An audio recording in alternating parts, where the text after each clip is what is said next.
जय श्री कृष्ण। आज के वीडियो में आप सुनेंगे अजा एकादशी की व्रत कथा।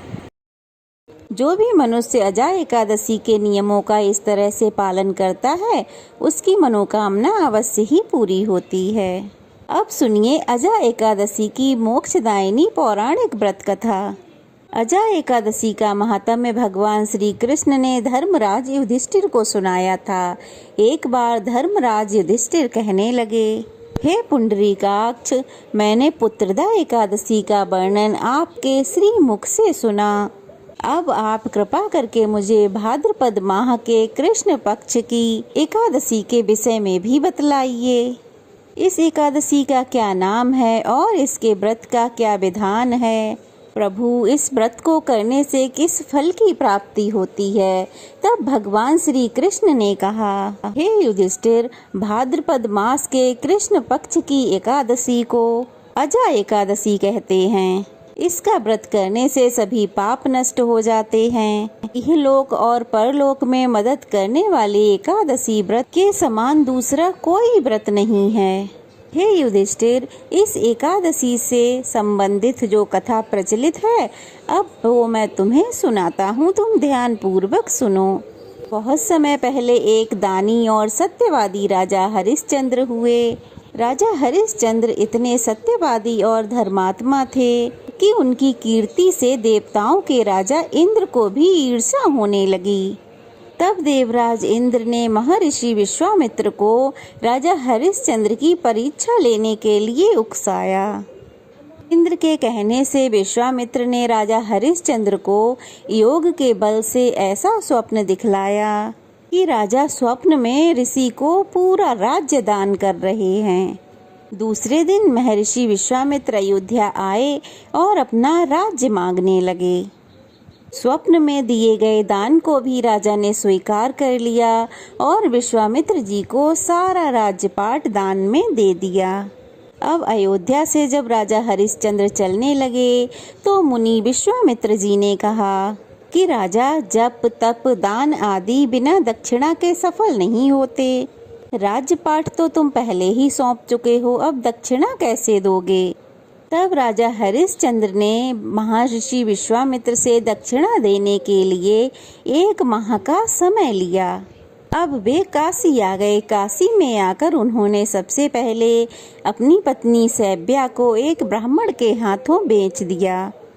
राजकुमार रोहतास छोटा बालक था। प्रार्थना करने पर ब्राह्मण ने उसे अपनी माता के साथ रहने की आज्ञा दे दी और स्वयं को राजा हरिश्चंद्र ने एक चांडाल के हाथों बेच दिया।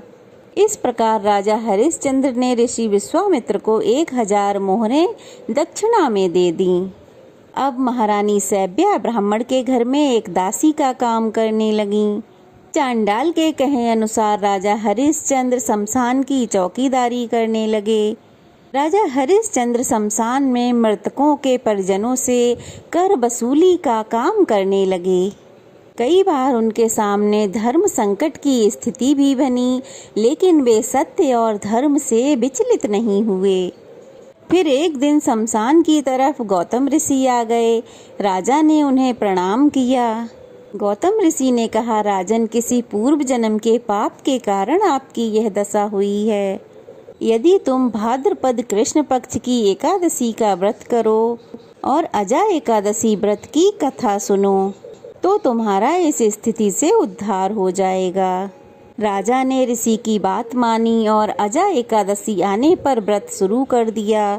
एक दिन राजकुमार रोहतास ब्राह्मण की पूजा के लिए फूल चुन रहा था कि उसे एक सांप ने डस लिया। सांप का विष झटपट राजकुमार के पूरे शरीर में फैल गया। राजकुमार रोहतास भूमि पर गिर पड़ा। उसकी माता सैब्या को न तो कोई धीरज बंधाने वाला था और न ही उनके पुत्र की देह को शमशान पहुंचाने वाला था।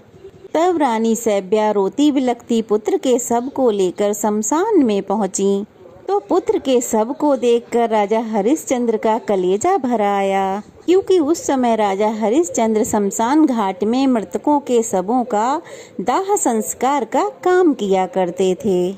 इसलिए अपनी पत्नी से अपने पुत्र की मृत्यु का सारा वृतांत सुनकर राजा ने अपनी रानी से कहा कि रानी, इस समय मैं अपने कर्तव्य में बंधा हुआ हूँ। जो भी यहाँ दाह संस्कार के लिए आता है उसे कर के रूप में कुछ न कुछ तो देना ही पड़ता है। अब रानी के पास देने को तो कुछ भी नहीं था। राजा को बड़ा दुख हुआ, किंतु वे अपने धर्म पर स्थिर बने रहे। दोनों ही इस दुख की घड़ी में भगवान को याद कर रहे थे। जब राजा ने रानी को उनके पुत्र का दाह संस्कार नहीं करने दिया तो रानी ने अपनी आधी साड़ी चीर कर राजा हरिश्चंद्र को कर के रूप में दे दी। भगवान भी यह सब देख रहे थे। तब राजा हरिश्चंद्र की कर्तव्य परायणता देखकर भगवान नारायण, देवराज इंद्र, महर्षि विश्वामित्र और अन्य देवता भी प्रकट हुए।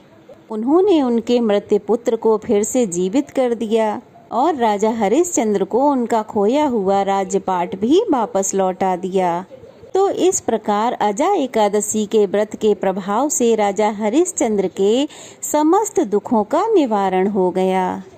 सत्य के प्रभाव से राजा हरिश्चंद्र महारानी सैब्या के साथ भगवान के धाम को चले गए। महर्षि विश्वामित्र ने राजकुमार रोहतास को अयोध्या का राजा बना दिया। भगवान श्री कृष्ण कहते हैं, हे राजन, यह सब अजा एकादशी के व्रत के प्रभाव से ही हुआ। इसलिए जो मनुष्य यत्न के साथ इस व्रत को करते हुए रात्रि जागरण करते हैं उनके सब पाप नष्ट होकर अंत में वे स्वर्ग लोक को प्राप्त होते हैं। और इस एकादशी के कथा का श्रवण मात्र से ही अश्वमेघ यज्ञ जितना फल प्राप्त होता है। तो प्रिय भक्तों, ये थी अजा एकादशी की व्रत कथा। कैसी लगी कमेंट बॉक्स में ज़रूर बताइएगा। अच्छी लगी हो तो वीडियो को लाइक कीजिएगा, चैनल को सब्सक्राइब कीजिएगा और ज़्यादा से ज़्यादा शेयर कीजिएगा। तो चलिए फिर मिलते हैं, तब तक के लिए जय श्री कृष्णा।